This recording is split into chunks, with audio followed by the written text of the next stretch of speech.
tsy ampy ny ady hevitra eto Madagasikara. Tsy zay tianao atao akory no atao rehefa mitondra fanjakana ianao. Hoe misy olona investisseur vitanao reto ve no mampandroso ny Madagasikara. Taitra indray ny fitondram-panjakana malagasy rehefa nahita hoe teti-bolan'i Madagasikara mandritry ny 3 taona no azon'ny orinasa Madagascar Oil. Hoy ny mpanao politika candidat député amin'ny boriboritany fahefatra Andrianjato Vonson.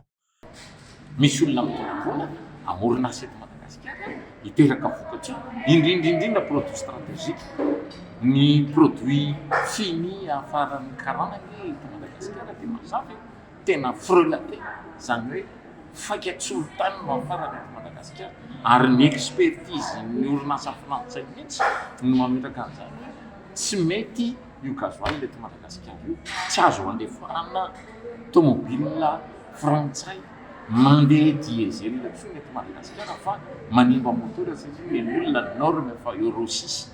Ny antsika zany faikatsolo-tany, zay zany ny antony tsy misy fanendrika indray zany, tsy misy inona, ce sont des faits.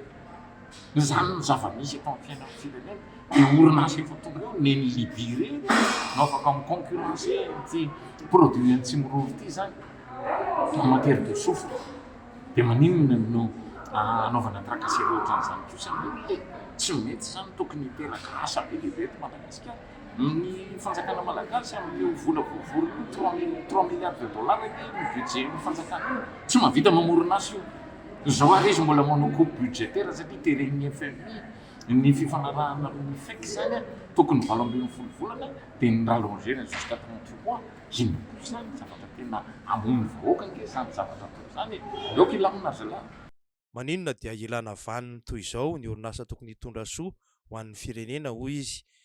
Zava-misy toy izao ihany no antony hirotsahana solombavam-bahoaka satria tsy tokony hisy handrehitrafo intsony eto. Orika tsisy handrehitrafo eto Madagasikara. Alao andeha atsakasalava amin'ny fiainan'ny firenena. Mila asa ny tanora malagasy, mila orinasa tonga sama manao investissement eto Madagasikara. Fa raha tonga soa foana amin'ny fiainan'ny firenena dia sahirantsika.